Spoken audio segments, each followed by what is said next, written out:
तो यहाँ पर हम आते हैं सबसे पहले अलग-अलग श्रेणियों में, और उसमें जो सबसे पहली श्रेणी है फ्लेक्सी कैप। तो यहाँ पर 5 फंड आपकी चयन पद्धति में उभर कर के सामने आए हैं। क्वांट फ्लेक्सी कैप, पराग पारिख, जेएम, एचडीएफसी और फ्रैंकलिन इंडिया, इन पाँचों के फ्लेक्सी कैप फंड इस कैटेगरी में सबसे ऊपर आए हैं। इनके बारे में बताइए कि इनमें क्या ख़ास है जो इन्हें इस मुकाम पर टिके रहने में या आने में मदद करता है?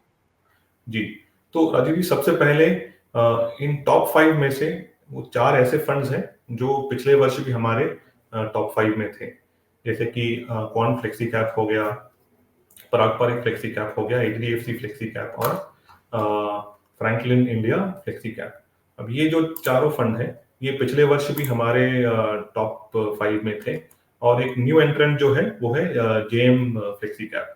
ओके, तो अगर हम बात करें इन इन इन सभी फंड्स की, तो एक तो इसमें कोई डाउट नहीं है कि इनका इनका जो परफॉर्मेंस रहा है वो काफी कंसिस्टेंट रहा है, और कंसिस्टेंसी की वजह से ही वे टॉप 5 में आ रहे हैं, लगातार आ रहे हैं। अगर हम एक-एक फंड के अगर एक-एक तो पॉइंट अगर हम क्विकली टच बेस करना चाहें, तो जैसे कि क्वांट फ्लेक्सी कैप है, हमने देखा है कि उनका फिनोमिनल परफॉर्मेंस रहा है 2020 से लेके अक्टूबर 2021 तक, जहां पे उन्होंने मोस्ट ऑफ द पीयर्स को over the period of time, okay, जो जो रिटर्न्स जो दिए थे वो काफी अच्छे दिए थे। लेकिन अगर हम बात करें कि पिछले एक वर्ष की, तो कहीं ना कहीं उनके परफॉर्मेंस में थोड़ा सा डिप आया है। और एक इंपॉर्टेंट चीज क्वांट फ्लेक्सी कैप की हमें ये ध्यान में रखना है कि लास्ट जब हमने उनका पोर्टफोलियो देखा था, तो अराउंड 13% जो है वो एफएनओ में इन्वेस्टेड रहा है, ठीक है, जो फ्यूचर्स एंड ऑप्शंस में। और वो थ्रू आउट द ईयर अगर हम उनका पोर्टफोलियो देखें, तो एफएनओज में उनका इन्वेस्टमेंट है। तो कहीं ना कहीं एलिमेंट ऑफ रिस्क ज्यादा है, और जहां पे हम हमेशा कहते हैं कि wherever there is an additional risk, वहां पे एडिशनल रिटर्न्स कमाने की क्षमता है। और उल्टा भी, कि जहां पे एडिशनल रिटर्न मिलता है, वहां पे कहीं ना कहीं एक एडिशनल रिस्क लिया जाता है। तो ये जो है क्वांट फ्लेक्सी कैप के बारे में था। अगर आप बात करें Parag Parikh flexi cap, I think आज के समय में एक one of the biggest fund है फ्लेक्सी कैप कैटेगरी में, और ओवरऑल इंडिया में काफी कंसिस्टेंट रहे हैं। अगर आप डिफरेंट फेजेस की भी बात करें, तो उनका परफॉर्मेंस अच्छा ही रहा है, राइट। ये फंड जो है आज के समय में अराउंड 14% कैश में है। नया फंड जो एंट्रेंट है, जो है जेएम फ्लेक्सी कैप, जो आज इस टॉप 5 में थर्ड पोजीशन पे है, ये नया एंट्रेंट है।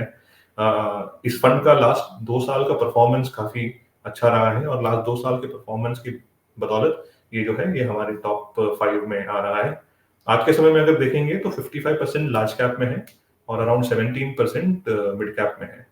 और थोड़ा सा स्क्यूड है। अगर हम टॉप 4 सेक्टर्स की बात करें, तो ऑलमोस्ट 72% एलोकेशन जो है वो टॉप 4 सेक्टर्स में है, जैसे कि फाइनेंशियल सर्विस, इंडस्ट्रीज हो गया, और कंज्यूमर डिस्क्रिशनरी, और चौथा सेक्टर अगर हम कहेंगे तो टेक्नोलॉजी।